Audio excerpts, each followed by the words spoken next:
Hello viewers, कैसे हो आप सभी। आई होप अच्छे होंगे और पढ़ाई कर रहे होंगे।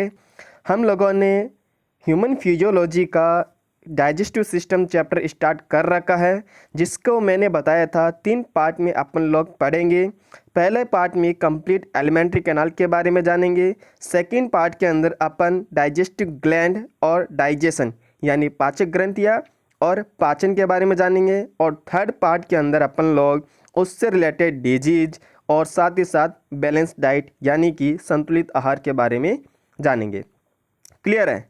तो आज अपन स्टार्ट करते हैं। देखो, पहला वाला पोर्शन अपन लोगों ने ऑलमोस्ट कवर कर लिया है। एलिमेंट्री कैनाल के बारे में अपने माउथ से लेके एनस तक का पार्ट कवर कर लिया है। माउथ के अंदर बहुत ज़्यादा इंपॉर्टेंट अपन लोगों ने डिस्कस किया था, जैसे टीथ के बारे में, टंग के बारे में। क्लियर है? तो ये अपन को आना चाहिए। उसके बाद इसोफेगस की लेंथ वगैरह बहुत ज़्यादा इंपॉर्टेंट हो जाती है। कर्मानुकुंचन गतियाँ कहाँ से स्टार्ट हो जाती है? इसोफेगस से स्टार्ट हो जाती है, जिसको अपन पेरिस्टाल्टिक मोमेंट बोलते हैं। पूरी आहार नाल का सबसे चौड़ा भाग क्या होता है? अपना स्टमक होता है, आमाशय होता है। उसकी बात अपन लोग ने की थी। उसके कितने पार्ट होते हैं ये अपन ने जाना। छोटी आंत यानी स्मॉल इंटेस्टाइन के कितने पार्ट होते हैं ये अपन लोगों ने जाना। उसकी लेंथ कितनी होती है ये भी जाना। और साथ ही साथ बड़ी आंत की लेंथ कितनी होती है और उसके भी कितने पार्ट होते हैं ये जाना। वर्मीफॉर्म अपेंडिक्स क्या होता है ये भी जाना। तो ये सारी बातें अपन ने लास्ट 2 वीडियो के अंदर डिस्कस कर ली है। ठीक है, तो आज की वीडियो में एलिमेंट्री कैनाल से ही रिलेटेड थोड़ा सा पोर्शन रह गया था। आहार नाल की अपन लोग आज ट्रांसवर्स सेक्शन कट करके उसको जानेंगे कि कितनी लेयर की ये बनी होती है, जैसे आप सामने डायग्राम में अच्छे से देख भी रहे हो। तो स्टार्ट करते हैं दोस्तों। पहली बात करते हैं तो आहार नाल की औतिकी यानी कि हिस्टोलॉजी ऑफ एलिमेंट्री कैनाल की अगर अपन बात करें तो इसकी 4 लेयर होती है। अच्छा, ये ट्रांसफर सेक्शन है क्या? वैसे तो समझना, ये अपनी आहार नाल है। ठीक है, ये अपनी क्या है? आहार नाल यानी एलिमेंट्री कैनाल है। इसको अपन ने ऐसे कट किया, इससे अपन ने कट किया और कट करने के बाद उसको अपन ऊपर से देख रहे हैं तो अपन को ऐसा दिखेगा, फिर राउंड शेप में दिखेगा ये। क्लियर है? तो इसकी अपन बात करते हैं। देखो, मोस्ट ऑफ इसकी 4 लेयर होती है। ठीक है, 4 इसके स्तर होते हैं। सबसे बाहर कौन सा स्तर होता है? अच्छा, ये भी याद रखना, बाहर से अंदर की तरफ स्तर का जो क्रम है वो अपन को याद रखना है। सबसे बाहर है सीरोसा, उसके बाद आता है मस्कुलरिस लेयर जिसको अपन पेशिया स्तर बोलते हैं। फिर आता है सब म्यूकोसा जिसको अपन अधश्लेष्मिका बोलते हैं। देन आता है म्यूकोसा, इसको अपन श्लेष्मिका बोलते हैं। क्लियर है? तो बाहर से अंदर की तरफ का लेयर पूछ सकता है या फिर अंदर से बाहर की तरफ का लेयर पूछ सकते हैं, तो अपन को ये आना चाहिए। देन अगर अपन बात करें डायग्रामेटिक रूप से, अगर अपन इसको समझे तो डायग्राम में दिखाया गया सबसे बाहर जो लेयर है वो कौन सी है? सीरोसा है। ठीक है, सबसे बाहर लेयर कौन सी है? सीरोसा है। उसके बाद आता है मस्कुलरिस। जो मस्कुलरिस होता है वो 2 सब लेयर से मिलकर बना होता है, लॉन्गिट्यूडनल और सर्कुलर। लॉन्गिट्यूडनल जो होता है वो आउटर यानी बाहर की तरफ होता है और सर्कुलर जो होता है वो अंदर की तरफ होता है। इनका अलग अलग रोल है जो अपन को आना चाहिए। अपन इसके बारे में भी आगे डिस्कस करेंगे। देन आता है सब म्यूकोसा। आप लोगों को दिख रहा होगा ये है सब म्यूकोसा, और अंदर वाली जो लेयर है उसको बोलते हैं अपन म्यूकोसा लेयर। ठीक है, ल्यूमेन को हिंदी में बोलते हैं अवकाशिका। अंदर जो खाली जगह है जहाँ पर खाना रहता है उसको बोलते हैं अपन ल्यूमेन अवकाशिका। और ये जो फोल्ड बने हुए ये फोल्ड, इसको अपन विली बोलते हैं। अपने पहले भी डिस्कस किया था, इसको अपन क्या बोलते हैं? विली बोलते हैं। क्लियर है? साथ ही साथ 2 टर्म्स और है जो अपने लिए एकदम से नई होगी। पहला है अरबिस प्लेक्सस और एक होता है मिजनर प्लेक्सस। अरबिस प्लेक्सस के बारे में ये पूछा गया कि यह प्लेक्सस कहाँ पर प्रेजेंट होते हैं, तो अपन को याद रखना है ये प्लेक्सस जो होता है वो लॉन्गिट्यूडनल और सर्कुलर के बीच में होता है। देखो, ये तो लॉन्गिट्यूडनल है और ये सर्कुलर, इनके बीच के अंदर प्रेजेंट होता है अरबिक प्लेक्सस। और साथ ही साथ अगर अपन से मिजनर प्लेक्सस के बारे में पूछे तो ये कहाँ पर प्रेजेंट होता है? ये सर्कुलर और सब म्यूकोसा के बीच में प्रेजेंट होता है। वैसे इनका रोल दोनों का अलग अलग होता है। चलो मैं वो भी बता देता हूँ। अरबिस प्लेक्सस की अपन लोग बात करें या फिर मिजनर प्लेक्सस की अपन लोग बात करें तो इनका रोल क्या है, इनका काम क्या है? तो मिजनर प्लेक्सस की अगर मैं बात करूं तो मिजनर प्लेक्सस जो होता है वो ग्रंथियों के अंदर जो भी ग्लैंड होती है उसके सिक्रेशन को कंट्रोल करता है। यानी जो एलिमेंट्री कैनाल के अंदर जो ग्लैंड्स होती है उनके सिक्रेशन को कंट्रोल करता है। और ये जो कंट्रोल होता है वो इनवॉलेंट्री न्यूरॉन्स के थ्रू होता है। इनवॉलेंट्री नर्व जो होती है वो करती है। अगर अरबिक की बात करता हूँ, अरबिक प्लेक्सस की मैं बात करता हूँ, तो इनका रोल क्या होता है? ये कर्मानुकुंचन गति को नियंत्रित करता है, यानी पेरिस्टाल्सिस मूवमेंट को ये नियंत्रित करता है, तो ये भी इनका रोल होता है। अगर अपन इनके बारे में ब्रीफली बात करें तो सीरोसा, सबसे पहले लेयर की बात करते हैं सीरोसा, ये सबसे बाहर वाला स्तर होता है, सबसे आउटर लेयर होता है, आउटर मोस्ट लेयर होता है, और ये जो लेयर होता है वो मेसोथेलियम एंड कुछ कनेक्टिव टिश्यू का बना होता है। क्लियर है। अब ये कहाँ पर नहीं होता, absent in upper part of the oesophagus, it's very important.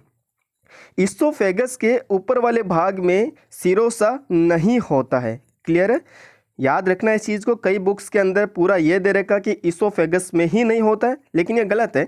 Oesophagus के केवल ऊपर वाले पार्ट के अंदर, सुपीरियर पार्ट के अंदर ही ये एब्सेंट होता है।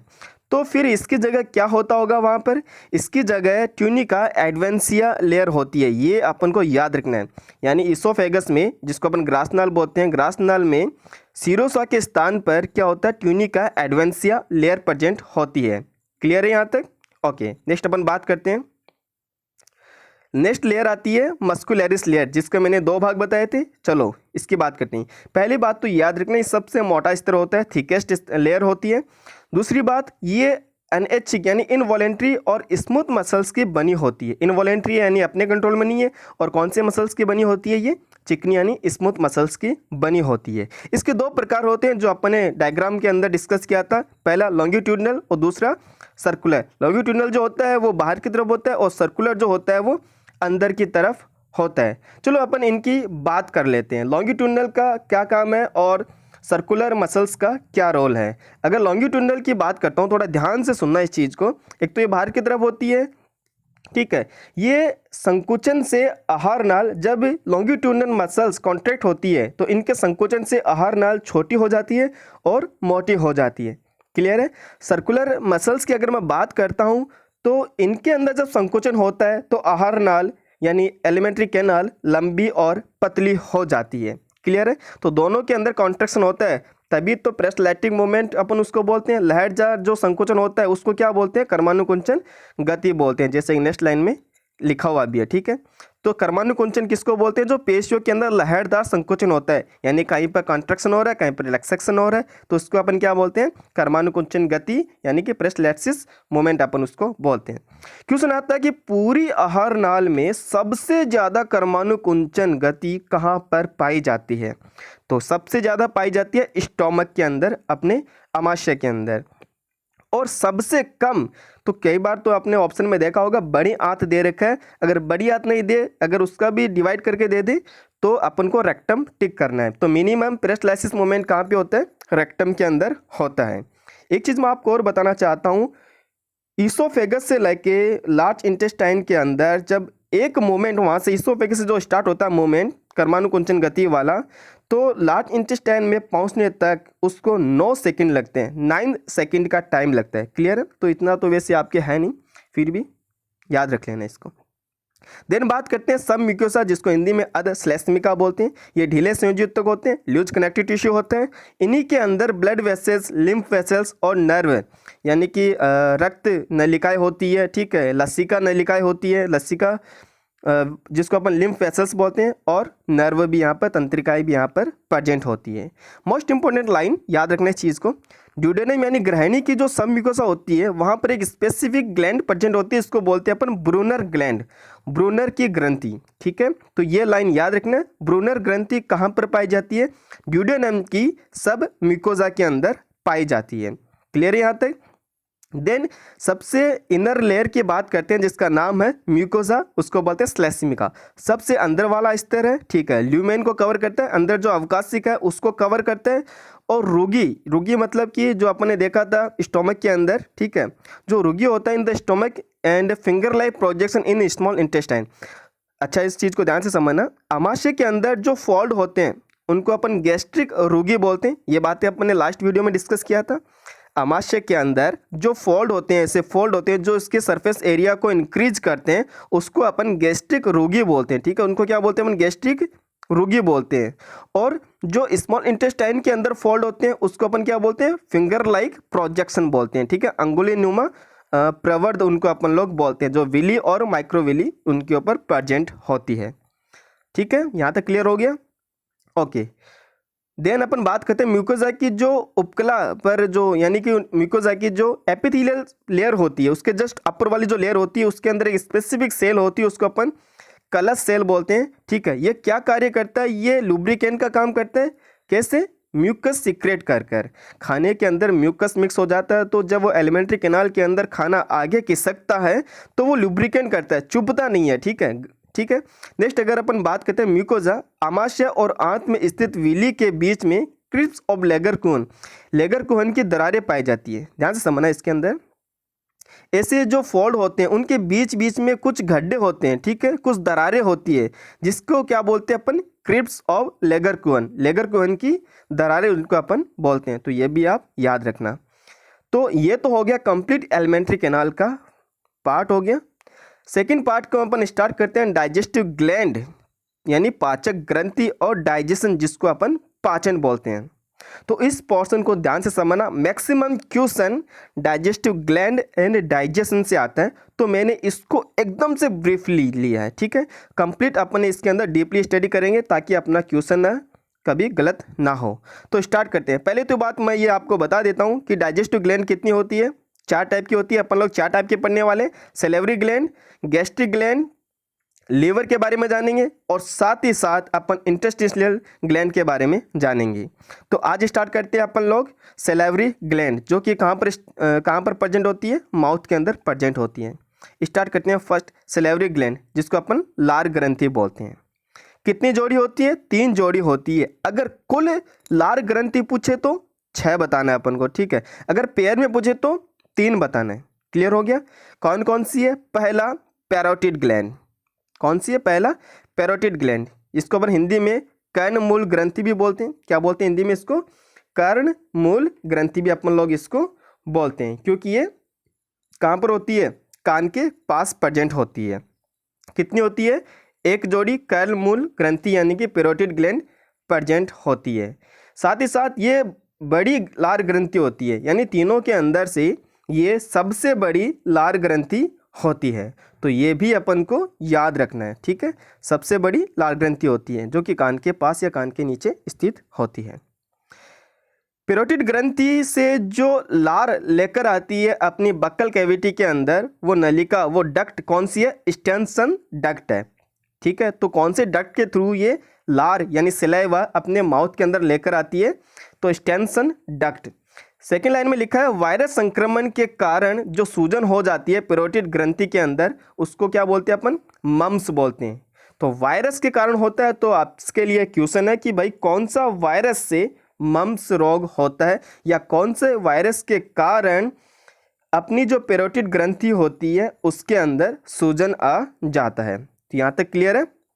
ओके, नेक्स्ट बात करते हैं पैरोटिड ग्रंथि के अंदर ही कि सांपों की जो विष ग्रंथि होती है वो पैरोटिड ग्रंथि का ही रूपांतरण होता है। ये बातें अपने लास्ट वीडियो में भी डिस्कस किया था। ठीक है, जब मैं टीथ यानी दांत पढ़ा रहा था। क्लियर है? तो ये भी याद रखना कि सांपों की जो विष ग्रंथि होती है वो पैरोटिड ग्रंथि का ही रूपांतरण होती है। सेकेंड ग्लैंड की अपन लोग बात करते हैं जिसको बोलते हैं सब मैंडिबुलर या सब मैक्सिलरी ग्लैंड। हिंदी का नाम है उपजंबिका ग्रंथि। कई लोग इसको अजीब सा नाम है, वैसे कोई नहीं, आप इंग्लिश का याद कर लो, सब मैक्सिलरी ग्लैंड या सब मैंडिबुलर ग्लैंड। क्वेश्चन होता है कि भाई ये कहाँ पर स्थित होती है? तो याद रखना जब निचला और उपले जबड़े के अंदर जो संधि स्थल होता है जहाँ पर इनका जॉइंट होता है वहाँ पर ये प्रेजेंट होती है। सब मैंडिबुलर ग्लैंड से जो सलाइवा अपनी बक्कल कैविटी के अंदर सीक्रेट होता है जिस डक्ट के थ्रू, उस डक्ट का नाम क्या है? Watson duct. क्या नाम उसका? Watson duct. तो याद रखना ये भी 1 जोड़ी होता है यानी 1 पेयर होती है।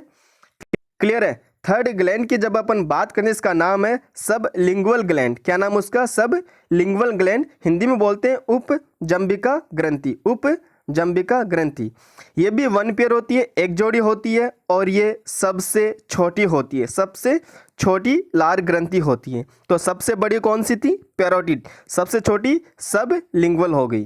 क्लियर है यहाँ तक? अगर मैं बात करूँ सब लिंगुअल ग्लैंड से जो सलाइवा बक्कल कैविटी के अंदर सिक्रेट होता है जिस डक्ट के थ्रू, उसको क्या बोलते हैं? Bartholin duct. क्या बोलते हैं उसको? Bartholin duct. अच्छा, इसी को ही डक्ट ऑफ रेविनिस भी बोलते हैं। डक्ट ऑफ रेविनिस भी इसी को ही बोलते हैं, तो कंफ्यूज नहीं होना। डक्ट ऑफ रेविनिस भी यही है और डक्ट ऑफ बार्थोलिन भी यही है। चलो बात करते हैं एक एक्स्ट्रा पॉइंट की, कि सबसे ज़्यादा सलाइवा जो सिक्रेट होता है वो कौन सी ग्लैंड से होता है? तो याद रखना, सब मैक्सिलरी ग्लैंड या सब मैंडिबुलर ग्लैंड से अप्रोक्स 70 to 75% सलाइवा सिक्रेट होता है। पेरोटिड ग्रंथि से 20% लार स्त्रावित होती है और सब लिंगुअल से अप्रोक्स 5% लार स्त्रावित होती है। तो सबसे ज़्यादा लार कहाँ से निकलती है? सब मैक्सिलरी या सब मैंडिबुलर ग्लैंड से। ठीक है, पेरोटिड सबसे बड़ी है और सबसे ज़्यादा लार का स्त्राव कौन करती है? सब मैक्सिलरी ग्लैंड करती है। इतना क्लियर हो गया भैया? ये तो हो गई पाचक ग्रंथि के बारे में बातें। साथ ही साथ अपन लोग अब पढ़ेंगे पाचन। तो माउथ के अंदर पाचन क्या होता है? देखो, डाइजेशन इन बक्कल कैविटी, तो माउथ के अंदर जो पाचन होता है अभी हम उसका डिस्कस करेंगे। पाचक ग्रंथि माउथ में कौन सी है भैया? लार ग्रंथि है। भोजन का जो माध्यम है वो कैसा रहता है? वहाँ पर जब लार मिक्स हो जाती है तो हल्का अम्लीय हो जाता है। पीएच कितनी होती है? 6.8 उसकी पीएच होती है। ये डाटा 11th क्लास के एनसीईआरटी चैप्टर नंबर 16 से लिया है। पीएच उसके अंदर 6.8 दे रखी है। अपन लोगों को एनसीईआरटी के ही डाटा हायर करने हैं। क्लियर है? अगर पाचक रस की बात करूं तो बक्कल कैविटी में पाचक रस जो होता है उसको क्या बोलते हैं अपन? लार, सलाइवा बोलते हैं। अब एक दिन में लार कितना निकलता है? एक दिन लार का कितना स्त्रावित होता है अपने माउथ के अंदर? तो 1 से 1.5 लीटर यानी कि 1000 से 1500 ml। ये जैसे मैंने मेंशन किया है नोट्स के अंदर, आपको भी उसी प्रकार से शॉर्ट नोट्स लिखने ताकि एक सिंगल पॉइंट आपका मिस ना हो। अगर मैं बात करूं लार का जो संगठन है, लार के अंदर क्या क्या होता है उसकी बात करें तो 99% जल होता है, पानी होता है। 1% में क्या क्या होता है? म्यूसिन, लाइसोजाइम, थायोसाइनेट, लवण होते हैं कुछ जैसे सोडियम, क्लोराइड, बाइकार्बोनेट, पोटेशियम और साथ ही साथ टाइलिन, जो कि मोस्ट इंपॉर्टेंट पार्ट होता है लार का। अगर मैं बात करूं लाइसोजाइम का और थायोसाइनेट, दोनों मिलकर रोगाणुओं और जीवाणु को खाते हैं, यानी उनका भक्षण करते हैं, उनको किल करते हैं। तो लाइसोजाइम क्या करते हैं? जीवाणुनाशी होते हैं। अच्छा, एक चीज़ और याद रखना, अपने जो आंसू होते हैं उनके अंदर भी लाइसोजाइम होता है, उसमें भी सेम काम करते हैं, जीवाणुनाशी होता है, जीवाणुओं का भक्षण करते हैं। लवण के बारे में जानेंगे, सोडियम क्लोराइड, बाइकार्बोनेट और पोटेशियम लवण का। और टाइलिन जो होता है वो पाचक एंजाइम होता है, तो ये भी अपन को आना चाहिए। क्लियर है? अब थोड़ा सा 1 by 1 बात कर लेते हैं म्यूसिन, लाइसोजाइम के वगैरह इनके बारे में। ओके, तो लार का कार्य क्या है ये भी थोड़ा सा देख लेते हैं। म्यूसिन जो होता है वो भोजन को लसलसा बनाता है। ठीक है, म्यूसिन जो होता है भोजन को क्या बनाता है? लसलसा बनाता है। उसके अंदर जब लार ऐड हो जाती है तो म्यूसिन के थ्रू ही भोजन लसलसा हो जाता है माउथ के अंदर।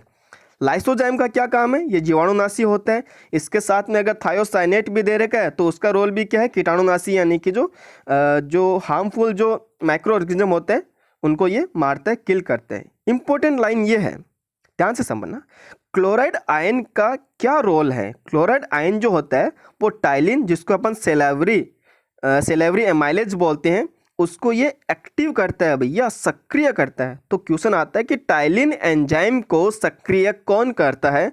तो आंसर क्या होगा? क्लोराइड आयन इसको सक्रिय करता है, एक्टिव करता है। क्लियर है भाई? ये अपन को आना चाहिए क्लोराइड आयन का रोल क्या है। अच्छा, एक चीज और इसके अंदर भैया अपन ने देखा, बाइकार्बोनेट भी देखा अपन ने, क्या? ओके, तो बाइकार्बोनेट का क्या रोल होता है? HCO3-। बाइकार्बोनेट का रोल ये होता है कि ये भोजन के मीडियम को कंट्रोल करके रखता है। ठीक है, ये एक बफर का काम करता है। ठीक है, HCO3- क्या काम करता है? बफर का कार्य करता है। तो अपन को ये याद रखना है, पीएच को मेंटेन करके रखता है, बफर का काम यही होता है। उसके बाद टाइलिन जो होता है वो 30% स्टार्च का पाचन कर देता है। 30% जो स्टार्च होती है वो कौन सी होती है? पहला क्वेश्चन, ये जो स्टार्च होती है वो बॉइल्ड स्टार्च होती है, उबली हुई स्टार्च होती है। ठीक है, उसी का ये पाचन करता है, क्योंकि ये पॉलीसेकेराइड है भैया, बॉइल्ड पॉलीसेकेराइड को डाइजेस्ट करता है, ये उसका पाचन करता है। स्टार्च का कौन करता है? टाइलिन एंजाइम करता है, जिसकी पीएच कितनी है? 6.8। किस में कन्वर्ट करता है ये?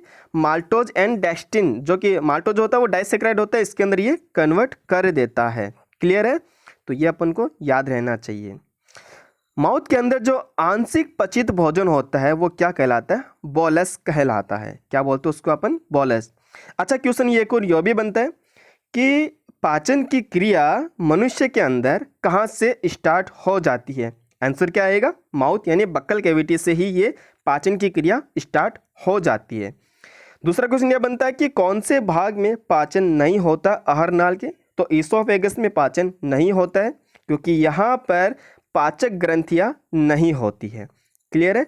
तो ये वाला पोर्शन अपन ने माउथ के अंदर कंप्लीट किया। एक ग्लैंड पढ़ा, साथ ही साथ पाचन भी पढ़ा माउथ के अंदर। तो दोनों के नोट्स जैसे मैंने शॉर्ट नोट्स में इसको बना रखा, वैसे ही आप लोगों को भी ये शॉर्ट नोट्स में बना लेना है और उनको एक बार रीडिंग लगा लेनी है।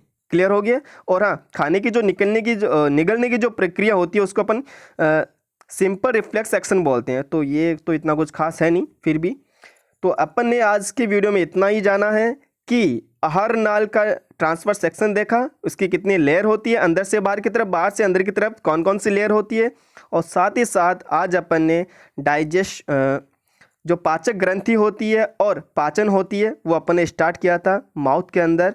और माउथ के अंदर कौन कौन सी ग्रंथि होती है ये जाना, सबसे बड़ी ग्रंथि कौन सी है ये जाना, सबसे ज़्यादा लार का स्त्राव कौन सी ग्रंथि द्वारा होता है ये भी जाना, और माउथ के अंदर ही स्टार्च का कितना प्रतिशत पाचन हो जाता है, कौन से स्टार्च का होता है, कौन कौन से इसके अंदर एंजाइम होते हैं, कौन कौन से आयन होते हैं, उनका क्या रोल होता है, तो ये भी अपन ने जाना। और जो मुख्य गुहा के अंदर आंशिक पचित भोजन है उसको अपन क्या बोलते हैं? बोलस बोलते हैं। तो आज की वीडियो में इतना ही। मिलते हैं नेक्स्ट वीडियो के अंदर। अपन नेक्स्ट जो डाइजेस्टिव ग्लैंड होती है उनको लेके आएंगे, जैसे gastric gland, liver and interstitial gland. Clear है दोस्तों?